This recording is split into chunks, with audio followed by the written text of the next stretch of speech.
Again, I want to thank everyone for being here today. I want to start by thanking our Prime Minister, Mr. Trudeau, for bringing all our Syrian families into Canada. And then I want to thank the Canadian public for all their efforts, love, and passion. I want to thank Costi and our region for what they're doing, and their director, Mario Cala. I want to thank staff managers and directors for everything they did. And most important, I want to thank our heroes, the Army of Volunteers, 500 plus. We wouldn't be here today without them. I want to do a special thanks today also for the people who donated the food and donated the coffee. And one of them is Mr. Fatih Salim from Tim Hortons. Thank you. Today event will be question and answer event. So please go ahead. You could ask any questions and we will answer them to our knowledge or best of our knowledge. Thank you. Tell us about the housing that the Syrian community has been able to find. We are dealing right now with 3 hotels and going into the 4th in GTA area.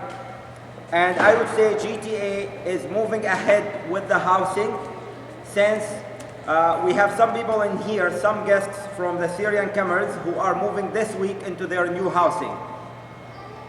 And there will be about another 15, 20 family probably within the next 10 days. So far, I think there is a growing pain that we have to go through, but we will overcome it if we are together. And I think in here in GTA area or in Ontario, we have been working together, and I have seen everyone hands put together for the housing purpose. And they're moving forward with it. If we start with a house or 3 or 10 or 20 in the next 10 days, that means we are moving. We're not still. So we are moving, and I hope it will be hundreds of housing soon. 15 to 20 families leaving the hotel this week. Within 10 days. Okay. Can you talk about how difficult it is to find housing, or is it difficult? It is difficult, definitely.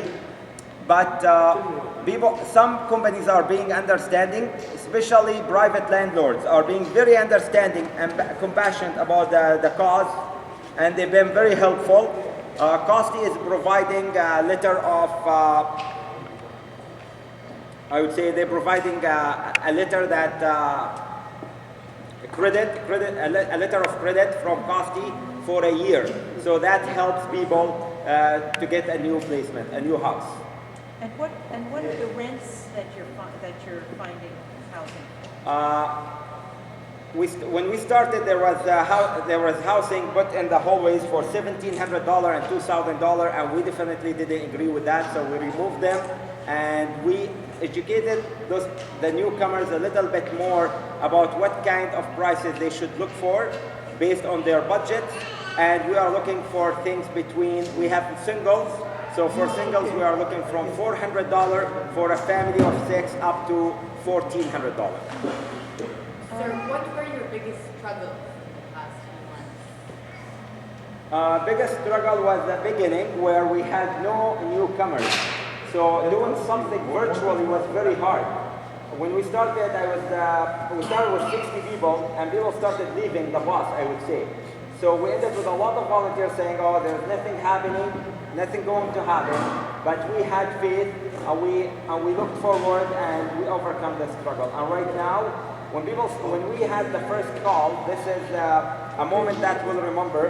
When we had the first call from the hotel that there is 200 Syrians arrived, that was a moment of truth for us. It was a very important moment for us to go there and start helping. And people love action. So when it started, we started adding about 50 volunteers a day. What were the reactions of refugees when they met you? Happy, very happy. I can't explain enough. The most important thing was the smile. They were very happy about the smile. They were very happy about someone translating the warmness, actually, of the dialogue. We mostly Syrians, but there is other cultures with us. The help is coming from everywhere in GTA. However, we are doing the right logistics. So we're sending some, the people who doesn't speak Arabic, we are using them in driving, delivering things, or we're using them in the warehouse. And people who speak Arabic, we are sending them to the hotels for the front line. We call it front line. And what are their biggest needs? What are the refugees' biggest needs? First of all was translation. Second thing was the hospital. They needed to go to the hospitals a lot. They've been out there in the cold and in camps, in small, like living in small, I would say open shelters. So for them, they needed a lot of medical attention. So we have took probably over 70 situations to the hospital so far. And are they mostly kids, adults? They are a mix of adult and kids. And when they go to the hospital, and this is why I emphasize on the volunteers being heroes. When they go to the hospital, sometimes the volunteers have to spend with them from 5 hours to 8 hours. So it is like their family. They stay with them in the hospital until they finish, and then they bring them back. And that means sometimes next 3 days, because second day they have work. You know, lots of developments today. The Minister of Immigration has he's paused the flow of refugees to Toronto. What do you make of that? He says they need more time to find housing. What did you make of that when you heard that? Sorry, if you could just enlighten me more about that, because to my knowledge, I think it was to Ottawa yesterday, Ottawa and Vancouver. Yeah, Toronto, Ottawa, and I think Vancouver and maybe Montreal and Halifax. I think there were four cities. I would say Toronto could take a lot more, and Toronto shouldn't be buzzed. That's my input on it, from being on the front lines and helping. Because looking at all the Canadian families around us who are helping, they are calling us willing to take people in their houses. Literally, I will let you talk to people who call us on daily basis telling us, please send us people to stay with us. We're willing to sponsor them. Is part of the issue then that Costi isn't part of the community, that Costi doesn't have the same connections to the Syrian community that you do? I wouldn't say so. I would say Costi is working as an NGO, so they have procedures to go through. They have to take care of legal issues, how vulnerable those people are, so they can't just send them to anyone. So you can work more nimbly, more quickly? What's the difference? Why are you able to find housing when the Costi people are Costi people did find housing too, as I mentioned. Probably half of the housing were found by Costi, and the other half were found by Syrian community, not us. Another Syrian community committee who worked with us.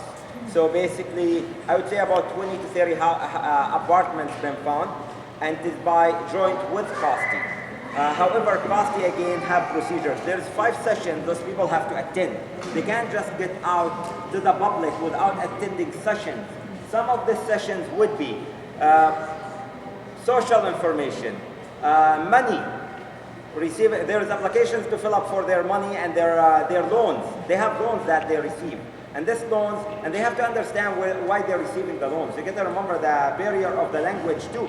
So every session they have a translator in there, interpreter, and then they have to understand why they're receiving the loan. The loan is for the last month payment. So we tell them not to spend it, not to take it and spend it. And then after the loan, they receive some spending money, and then they receive their income, and then there is a banker who comes in there and deposit their money in the bank. So basically there is a long process, and they have to go through that process. They cannot be out in the public before they... So the people that you're finding housing for, are they the government-assisted refugees you're finding the housing? We did find houses for government assisted, and we did help today actually for PSR families, which is private sponsored refugees. They called us and they had a hard time and they asked for advice, and our advice was for motels in the area and to make a deal with them, because they do give a deal when it's 15 days and they understand the situation until they find a basement. We did find 2 basements for 2 families, PSR families. Regarding the language, what are your plans for the language handling careers? شو هن البلانز والمخططات حتى تساعد اللاجئين أكثر يتعلموا اللغة عندهم أسرع؟ Okay, would you like me to answer in Arabic or Whatever you feel. Okay. For the language, I'll answer in both. Regarding the language, there is a program which they will be introduced to right after when they get to their house. We did a couple small programs at the hotel for the kids for learning English by volunteers who have police clearance and so on, because of the kids being vulnerable, and they have taught them a little bit of things just to keep them busy. But later on, when the family moves, we encourage them and we tell them about the programs. Actually, they have to register with the ESL program and start learning English. The main focus after they move is to focus on their language before their job. So they need to learn English before they go seek a job. We have actually lined up emails of companies who want to hire and help new Syrian comers. And we actually not rejecting them, and we visited a couple factories, but we're telling them it is not the time yet. We don't want to send you someone who doesn't speak English yet. بالنسبة للغة، اللغة كثير مهمة بالنسبة للقادمين الجدد، اللغة الإنجليزية ولازم يتعلموها. عملنا برنامجين للأطفال في الفندق، لكن يعني عم نعلمهم نقولهم عن البرنامج اللي حيكونوا يتعلموا بس بعد ما ينتقلوا على الشغل تبعهم والبيت تبعهم. وإذا عم يدوروا على شغل بنقول لهم رجاء أهم الشغل هي تعلم اللغة الإنجليزية، يعني كمان تعلم اللغة الإنجليزية تكون ثابت بمكان واحد. تعلمت اللغة كيف الشغل هو The second thing we are telling them about is education. So if somebody is an engineer or a professional, please look into an equivalency or doing TOEFL and going for further. If you're not, at least a 1-year college, private college, and that would really help you in your life. بالإضافة لقديش اللغة مهمة، كمان اللايف كوتشنج، في أي بلان تساعد اللاجئين كيف يكوبوا بتشينجز، كيف يتعاملوا مع التغيير، كيف في عندهم دورات عن مهارات الحياة، في شيء بالنسبة للتنمية الاجتماعية للاجئين؟ أنا بالنسبة للمجموعة تبعنا نحن عم نشتغل على أشياء محددة، مهم جدا الواحد يحدد أشغال عشان يكون يتطور فيها، فنحن بالنسبة للمجموعة تبعنا لا ما عم نشتغل على هذا الشيء، لكن في مجموعات ثانية حبت تشتغل في هذا المشروع وعم تتطور، فعم تحاول تعمل عائلة مع عائلة مؤاخاة أو تعارف، وبعدين يصيروا هن يساعدوهم بشكل دائم. معلش كمان هذا الموضوع احنا في الاعلام العربي نطق اللغه العربيه متابعين تحرككم الشباب احنا عزيزين عن شكركم طبعا، وان كان يعني هذا واجبنا جميعا. يتعلق عن نقطه العمل، احنا في الاعلام العربي قبل هذا الحدث بيجينا متطلبات كثيره حول العمل، خصوصا المهن مش عارفين لحام، حداد، نجار، الى اخره. هذه الاشتغالات مطلوبه امنيه لذاتها. بعرف عن اخواننا السوريين جزء كبير منهم القادمين يدخلوا هي الاعمال بدون لغه، لان انا ما بدي حدا يحكي انجليزي مشان يحكي شعري. وبالتالي اذا حدا عندك تعطيني قادم الان من هؤلاء الناس عندك في الثلاجه او في الاوتيلات جاهزين، بس مشكلتنا معهم رح تكون جزء من المكان اللي يسكنوا، يعني انا بدي اسكنهم اوفي لازم يكون ساكن اوفي، يشتغل في بالسنه يكون ساكن بالسنه. فهي مسائل بعرفش اذا عندك تنبيه. احنا حكينا مع اللاجئين السوريين في الموضوع هذا، حكينا لهم بس تستقروا، خاصة إذا أخذتوا مسكنكم ميسيساغا راح تلاقوا مساعدة كثيرة من الكوميونتي، لأنه احنا هون في كوميونتي عربية كبيرة موجودة في ميسيساغا.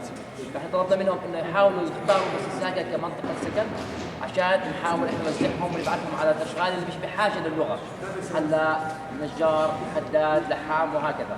فاحنا اشتغلنا على الموضوع. ركز على حته اللي يكونوا في الساقه وما حول هذا نعم.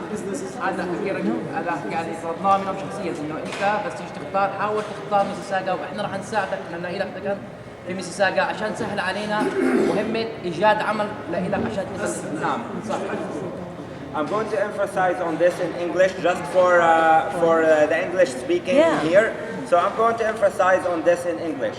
And could you say I am, your name and your role? Yeah, actually, my name is Ashraf Arid, and I explain to him in Arabic, and Samuel translated. He is our Middle East public media manager. I'm going to go ahead. Can I, sorry, I'm going to go ahead and explain what he said in English. So, as of newcomers, they have specialty profession such as hairdresser, barber, and butcher, and cooks, chefs. A lot of chefs in Syria. So now those, can they work? Definitely, and probably they would love to work, and we would encourage them too. And about the list, yes, maybe we can provide you with a list soon if you want to publish jobs description, but without names, and people could contact you for the names. We could probably do that later on. We would encourage them to do that, but while going to school and getting their English language updated. Can you just add to that in your role in English? It goes. Okay. Sorry about that. Okay. More Arabic. I'll get you later. Yeah, no problem. Regarding the donations and stuff that you're getting from people, what are the most needed stuff that you still think the refugees need? شو أكثر التبرعات اللي عم تجيكم واللي لسه بتتوقعوا محتاجينها للريفوجيز؟ أكيد. I'm going to take this moment and introduce the four wonderful people with me here. So I'm going to start with Carolyn. She is executive assistant manager, and Michele, she is our warehouse manager, and I'll go to Ashraf Arid, and he is our Middle East communication and media manager. Now that question will go to Michele. So your question is, what is it that you still need? Yes, we still need? as donations and stuff. What are the stuff that Absolutely. So I have a laundry list. So I can start with that. We are actually really desperate for, you can see on my right-hand side, orange bins. They don't have to be orange, but I mean any sort of tote bins. We do have a lot of clothes that we don't want to get, it's dusty or dirty, and we need them for replenishing later. We want to put it out on our racks. So we do need tote bins. With lids. We do need clothing racks, rolling racks that are freestanding. We need shelves for housewares. We need shelves for the shoes. We're desperate for strollers, gently used or brand new. Actually, everything that we need is gently used or brand new. Desperate for strollers because if you just take a look at my right-hand side, those strollers will be gone in a couple days. Those are already called for, so we already have families ready for those. Diapers, all different sizes of diapers we desperately need, and baby formula. If the diapers come, obviously they have to come closed packed. We can't have, even if it's opened one, we can't use it. So those are things that we need ASAP to get everything up and running. We have a week left before we get an influx of families coming in, and we really want to make it, we don't want somebody to come in and we're hoping to get a box of diapers and we don't have enough, or we don't have any. So that is my call out, public call out for help in that regard. Carolyn is my team leader, and I'm wondering, do you have anything? Do you want to add to that? No, I think we covered all the things that we really need. We do housewares, that's true. And non-perishable. We need non-perishable food items Yeah. to be brought in, as well as housewares. So new or very, very gently used dishes, forks, pots and pans are very, very important so that families can cook in their own homes once they get situated. We want to thank everybody for all of their clothing donations, but we don't need any more clothing. We are full with clothing. It's more the housewares and the items that Michele had mentioned that we actually need at this point. Our focus is obviously baby and infants because those are the things that move the fastest. As you know, Arabic families in general are usually large. So when we have a family that comes in and they have, one or two kids, a box of diapers is not going to be enough. Any mom out there, a box of diapers is not going to be enough. So again, everything that you see behind you will be gone just in a couple days. Right? So that's we're desperate for that at this point right now. And what is the best way for all the public to reach you? So if we only take donations on the weekends because my team leads and my volunteers, and I'm also here every weekend on Saturday 12 to 4 and Sunday 10 to 3. Before anything comes in, it's going to be either myself or one of my team leads that will just inspect to make sure that the quality is good. We're really looking for good quality stuff because we want to start this family off on a good foot. Again, it's not a handout, it's a hand up, right? For sure. And that's our main focus. We just want to make it easy for, as Sam was saying, the money goes past real fast, right? It finishes real fast. So we're just hoping to alleviate some of the money worries in the very beginning just to get their feet on the ground. Food items, definitely. You can see at the end on the right-hand side, canned food, dry food, rice, everything closed up, completely sealed, nothing used, obviously, are some of the important items. Are you taking cash donations? We do it, I'll take that. So we do online donation through a raised crowd, and we rather keep it that way. So it is online on our Facebook, so we could keep track of what's coming in front of people. So we don't get blamed for something bigger than what we get. If we have to buy a check or something, we do not mind. It is all going for back to the same cause, to buy either diapers when we get short on it and we don't have. The last thing I wanted to do, and we've been putting from our pockets in the beginning, the last thing we wanted to do in here is to say no to someone who needs diapers. And now I want to emphasize on something very important. Why is the post settlement program? This is very important. Why? The government help them when they are, or agencies help them when they are in the hotel for the first 2 weeks to 4 weeks.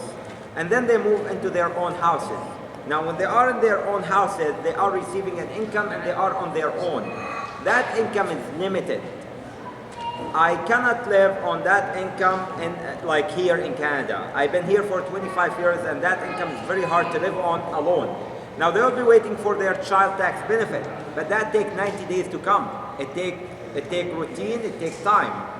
So it will be very hardship for them. Now in that time, the 90 days, we are here for them. We will help them in this 90 days, and when that 90 days finished, we'll move on to help the next wave of newcomers.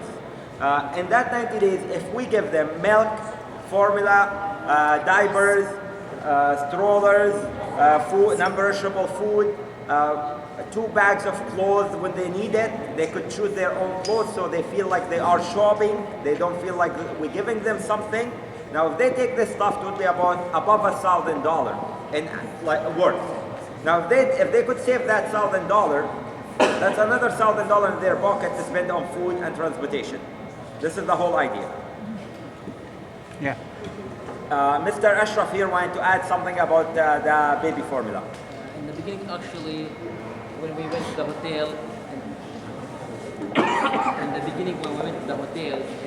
we find out that the Syrian family in the airport, they throw their baby milk formula in the garbage because it's not allowed in Canada. In Canada. So what we did, me, Mustafa, and some people, we went and we buy from our pocket. So the main important thing, we are waiting for somebody to keep just for from the community to give us more and more formula for the babies. So there is more than 60 or 70 babies in the hotel right now under 2 years. Those guys or those kids, those babies, they need formula. In the beginning, we spend money from our pocket to bring them formula because they don't have it. There are 60 to 70 babies In the beginning, at the Toronto Plaza Hotel. yeah. We don't want to mention names of hotels for a very important thing. We're already having enough hassle at the hotel, so I would really appreciate it if anybody know where the hotels are. Please don't visit right now because your visit will cause us more drama.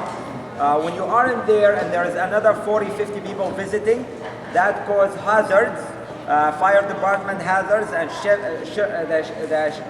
fire department chef actually showed up in there and he talked to us about this.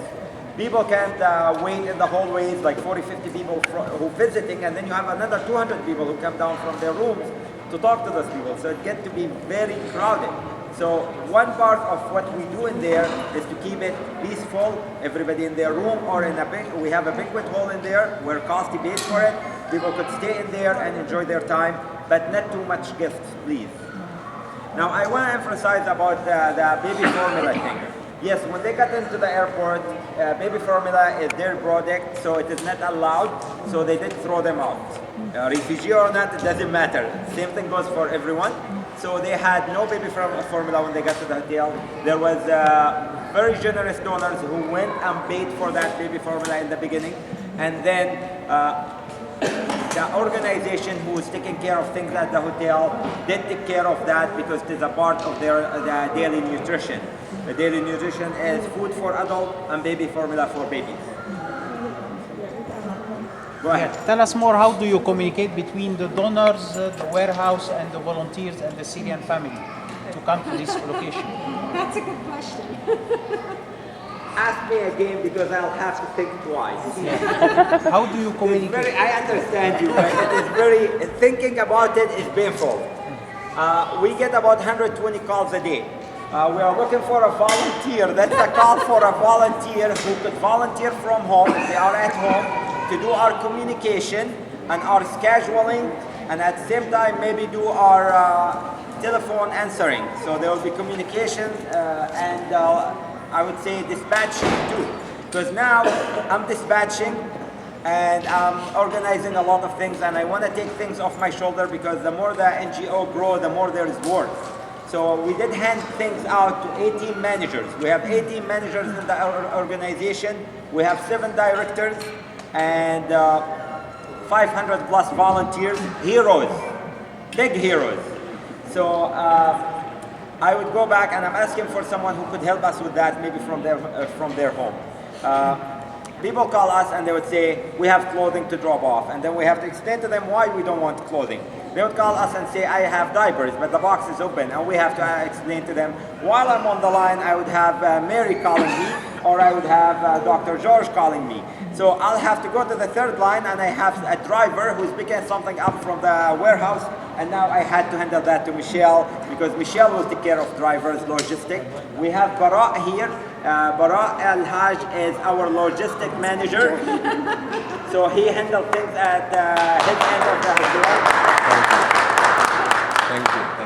He deserves it. He's been handling all the strollers. He have a list for the strollers, and the way he took care of things, been very passionate. He looked very passionate. He looked at perspectives such as how old the baby, how many babies does the mother have, what is the need and urgency for a stroller. So he would start with one until he did over probably 72 strollers at one hotel. We are moving to the next hotel right now. We have about probably 30 strollers right now. We're missing more than 150 strollers. So we are in need for strollers. Strollers, the umbrella kind, toddlers, we'll take all sizes, all shapes. Twin strollers, like the double strollers. We're just desperate for strollers, and I think you also wanted to mention something. Yeah, I just wanted to add as well that this warehouse doesn't run by itself. So we have a group of 4 group of volunteers that are merged with the SAV and the Peel Clothing Collective, and we're working very tirelessly day and night to make sure that we're getting this warehouse up and running. And we need more volunteers. more people to come in and help us. It doesn't have to be a lot of time. We're happy to sign high school volunteer hours. And you can follow on the SAV Facebook page as well as the Peel Clothing Collective Facebook page where we post all of our hours of when we want volunteers to come in and give us a hand. Wow, you've got 30 strollers and you need 150 more. I have 30 that are probably already spoken for. So, like I said, what you're seeing on the outside over there, that's already spoken for. Within a couple days, I'm going to, by the end of next week, that will probably be gone. Okay, can we get some numbers? Can you just give your number so we can write it down, Michele? We will get the numbers. We will exchange our numbers with you after. No problem. We don't mind that. Any more questions from the media? There is a website and website. Yeah, it's behind us. The Syrian refugees, are they allowed to work in Canada? And also I have received a phone call from the government, those who work with the refugees. They were asking me if I know people who has some places to rent out, like basements or apartments. Are those being paid by the government? And is it being subsidized or is it the market price? Actually, I wish for more questions like this because this would answer a lot of things in there. And for work, I do have some people who contacted me who wants to hire refugees for work. Yes. So who should I refer them to?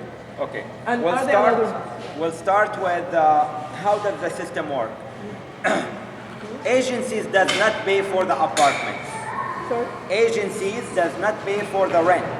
And government doesn't pay directly for the rent. They pay them their income and those people pay directly for their rent. That's the way it goes because a lot of people had been confused about how does it work. Does the government pay from Yes. Does the government pay from government accounts for these apartments? No, it is not that way. They pay those people a check. The check gets deposited and those people pay for their own rent and expenses. And Costy is setting up those accounts, right? Yes. So this is as of that. If you have apartments and you want to rent them out, or if you know someone who have a house or a basement, the first thing we look for in a basement is to be legal basement. We're not going to send those people to illegal basement. So it must be a legal basement, and we do check up on that. Now, if it is anything else, apartment or house, it must go through the agency, whoever the agency is, because also there is forms has to be signed. They have to make sure it is legit. They have to read the contract. Those people don't know how to read the contract. So things has to be explained for them. Yeah. That's why it takes process Okay. and it takes time. And for work? Work. As we said, those people can work from the hotel. Their family is still in the hotel. Yeah. So the first 2 to 4 weeks will be hard. When they move out on their own, they are more than welcome to work and they could learn English and work at the same So time. they do have a permit for work? Yeah. They have their SIN number from the airport. They have PR. So they receive their SIN number and their health from the airport. Yes. PR card, yes. Yeah. Any more questions? I have one more. Yes. For donations, are you only looking for clothes and items, or you want money also? I can tell you came a little bit late. Yeah, I did. So clothing, absolutely not. We have more than enough. We actually need now desperately bins to put our clothing in.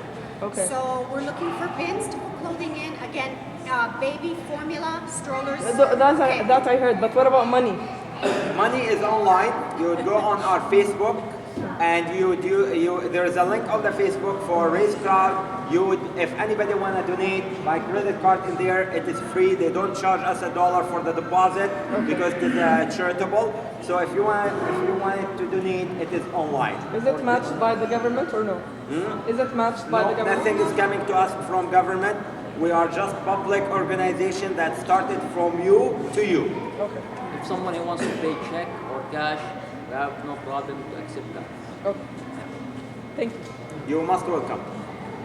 After this, if everyone is done in here, if there's no more questions, I think everybody know how did the whole idea start from subdivisions.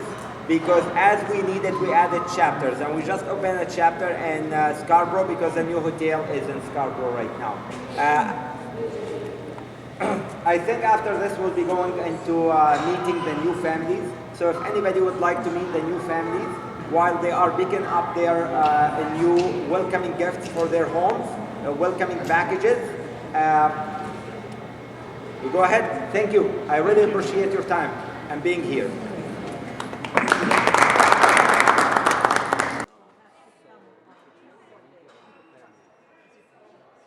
Both. Media will follow you. If they want to talk to this family, they will follow you. He's the English Mr. Roger and Mary.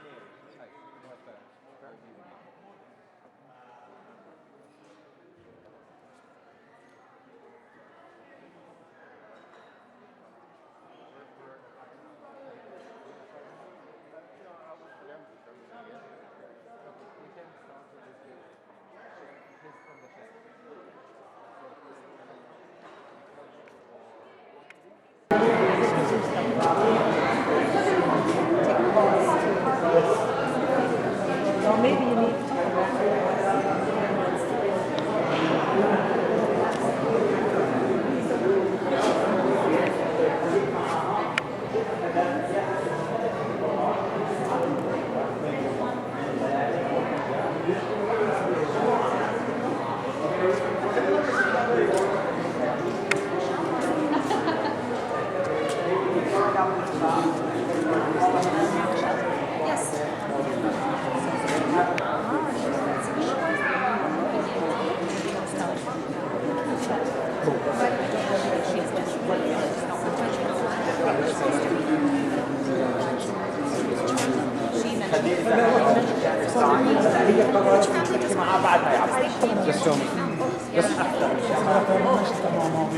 talk about Carolyn, you take care of that. 2 bags each for a family, a whole family, 2 bags. So is that اشرحوا لهم إنه I will take advantage of Go that ahead, offer. yes. You said he's an English teacher. Someone said he's an English teacher. this gentleman only. Right. Hello.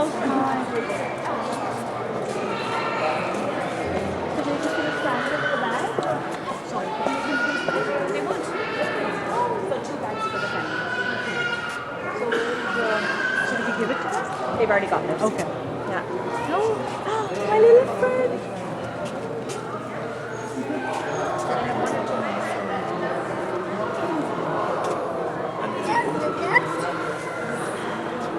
Make sure they have.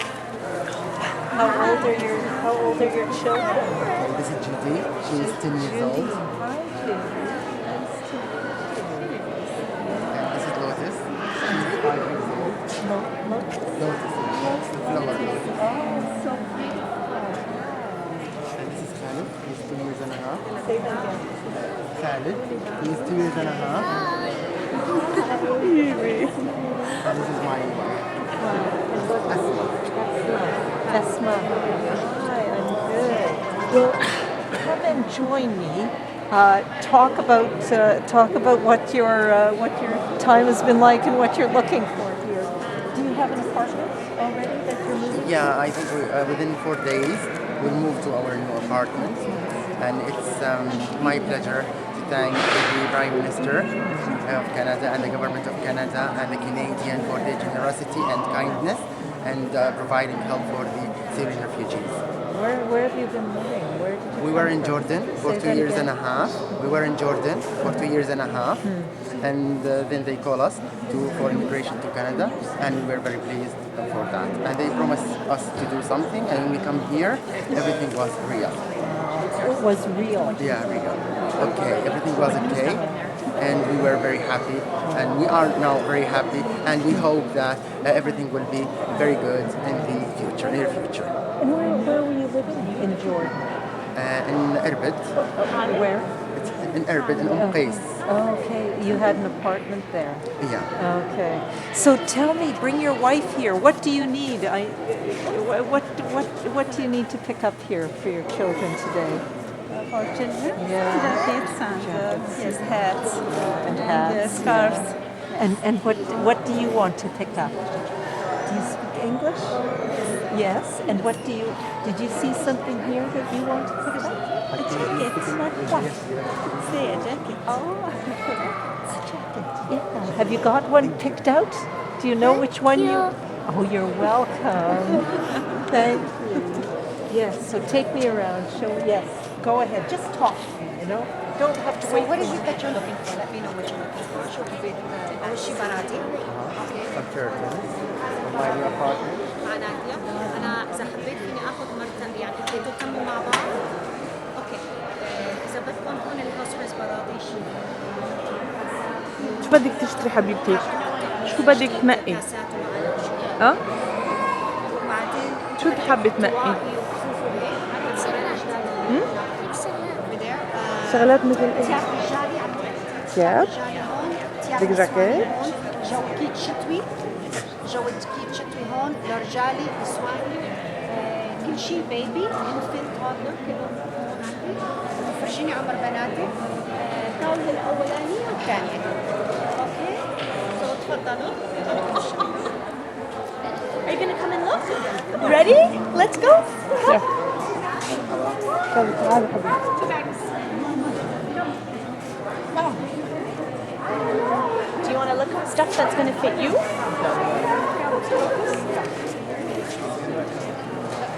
Is this the table that fits them? Yep. So the Okay. girl stuff is all along in here. The infant wear we have kind of spread out along the other side there on the tables. Okay. Boys, women's, and men. Alright, okay. Yeah. حبيبتي إذا أنت بدك تنقي هون هاي الطاولة وهون ممكن تلاقي بقياساتك إذا أنت حابة إشي، أوكي؟ take your time.